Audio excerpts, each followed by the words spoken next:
Стрельба в Москве. Путин угрожает новыми конфликтами, а Беларусь приняли в Международную торговую организацию. Обо всем этом расскажу подробнее. В эфире «Нехта» самые важные и интересные новости.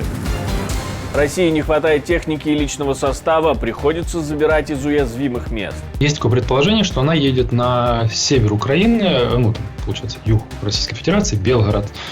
Уничтожен еще один корабль Чорноморського флота РФ. Знищене сьогодні вночі одне вороже судно в Чорноморській акваторії. Путин угрожает другим странам, которые помогают Украине гибридными конфликтами, а в Госдуме прямо предлагают атаковать всех. Где будут наноситься удары по чувствительным объектам тех стран, которые делают это в отношении России. Спасибо, что смотрите, спасибо за доверие. Не забывайте ставить лайки, оставлять комментарии. Про кнопочку «Супер» спасибо тоже не забывайте. Ну и мы пока начинаем.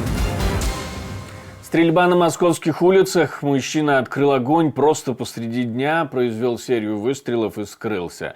Один человек убит, полиция разыскивает стрелявшего, а вот убитым якобы оказался 34-летний Константин Болишанский, сын главы компании Media System Group Андрея Болишанского. Фирма занимается оптовой продажей аппаратуры связи, также техническими носителями информации. В российских телеграм-каналах пишут, что это может быть заказным убийством. В украинской разведке отчитались об уничтожении еще одного российского корабля. Подробности пообещали рассказать после. Знищене сьогодні вночі одне вороже судно в Чорноморській акваторії. Деталі будуть трошки згодом. Робота спецпідрозділів ГУРМО, морський удар, все влучно. І ще мінус один ворожий корабель. Будем ждать деталей вместе с вами. В любом случае они появятся в нашем телеграм-канале. Из того, что известно сейчас, россияне остались без рейдового буксира. А ГУР публикует видео его уничтожения. Покажем вам максимум из того, что можем показывать в YouTube.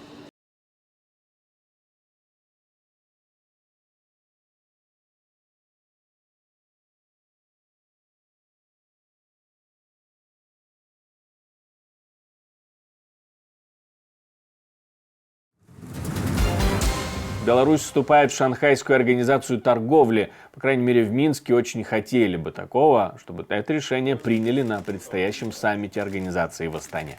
На предстоящем в следующем месяце саммите ШОС в Астане будет принято решение о вступлении Белоруссии в ШОС. И таким образом число государств-членов достигнет исторического двузначного прорыва.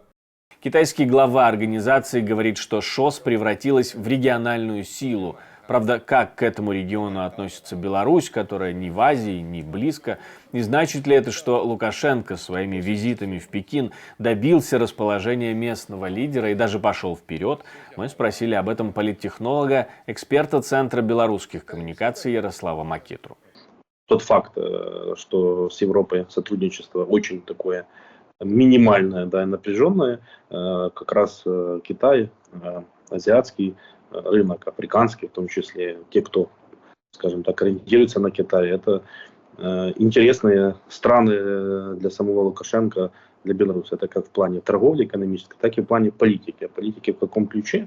Потому что, конечно же, Путин очень серьезно влияет на Лукашенко и на ситуацию в Беларуси, но все же при каждом возможном новом таком витке конфликта, нарастания, Лукашенко пытается как бы где-то получить свои, очевидно, какие-то гарантии, какие-то вопросы решить, чтобы, скажем так, он хотя бы как-то мог себя уберечь.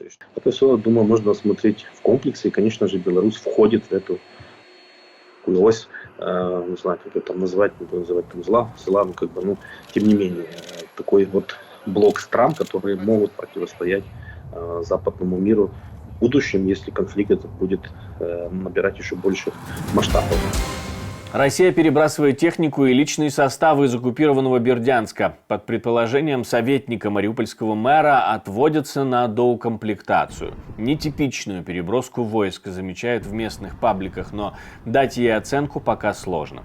По одному из вариантов, нехватка личного состава заставляет россиян снимать подразделения фактически из тыла и перебрасывать на север Украины, постепенно заменяя их другими подразделениями на юге, чтобы не оголять совсем. О том, зачем все это может быть, почему войска перебрасываются из тыла, мы спросили у военного аналитика Украинского института будущего Ивана Ступака. Есть такое предположение, что она едет на север Украины, ну, там, получается, юг Российской Федерации, Белгород, Белгородская область, возможно, Курская область, вот в те регионы. И президент Украины Владимир Зеленский говорил о том, что на севере Сумской области со стороны Российской Федерации собирается какое-то воинское формирование для чего-то, там, что-то не собирают. Мы не знаем, сколько там людей, сколько техники, насколько они готовы, сколько им еще времени собираться, но можем предположить 3 потенциальных сценария. 3. Что может быть? Первый.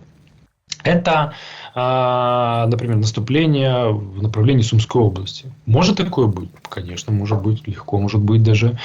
Может ли это быть открытие 3-го направления в Харьковской области? Вот уже есть Слепцы, есть уже Волчанск. Это может быть что-то 3-е. Может быть? Конечно, может быть. Не исключаем такой сценарий. И последний, как по мне, это может быть поддержка уже завязшего, уже загрузшего, забуксовавшего российского наступления в направлении Волчанского. Но в социальных сетях российских пропагандистов все чаще появляются публикации про демобилизацию из российской армии. Вроде как даже Путину предлагали несколько вариантов ее проведения. После таких сообщений все больше сомнений появляется в том, что это правда, а не вброс для создания впечатления и успокоения общества. Путин угрожает ударами по странам, которые поставляют оружие Украине. Правда, угрожает тоже неординарно и завуалированно.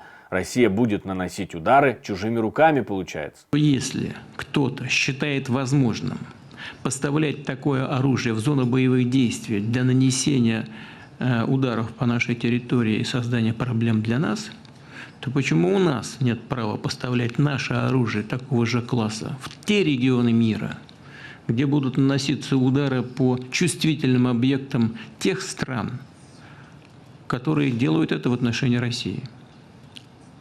То есть ответ может быть асимметричным. Мы над этим подумаем.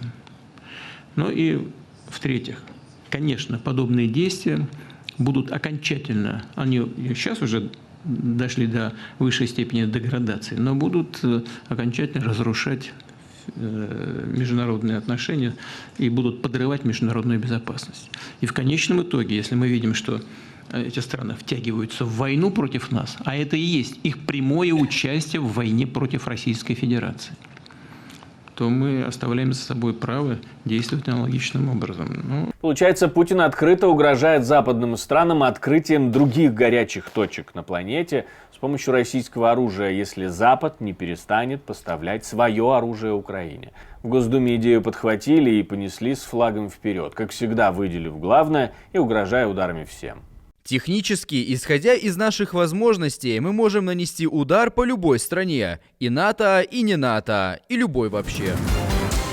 Нью-Йорк Таймс опубликовали расследование о том, как Россия крадет украинских детей. Журналисты доказали то, что, к примеру, вывоз детей из Херсонского детского дома проводился организованно и целенаправленно группой близких к Путину людей.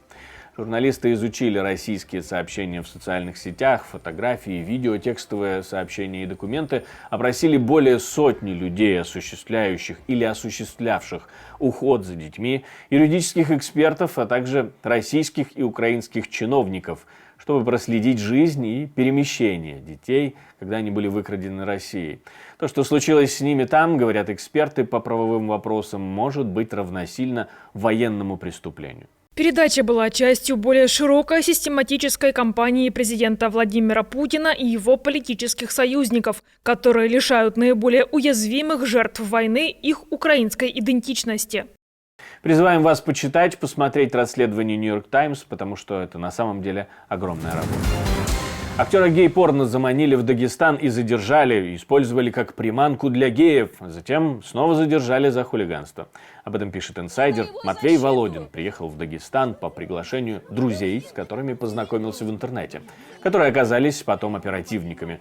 Они его избили и начали использовать как приманку, утверждает кризисная группа СК СОС. К нему приглашали других мужчин, снимали все на видео и далее использовали в каких-то своих целях. Я напоминаю, что мы существуем только благодаря вашей поддержке, ваше спонсорство, донаты, то, что вы нажимаете кнопочку «Супер спасибо», помогает нам создавать новые и новые видео. Спасибо вам за это и не останавливайтесь на достигнутом. Также не останавливайтесь, ставьте лайки, пишите комментарии, подписывайтесь на наши каналы, это тоже непременно очень важно. На этом у меня все, до встречи и хороших вам новостей.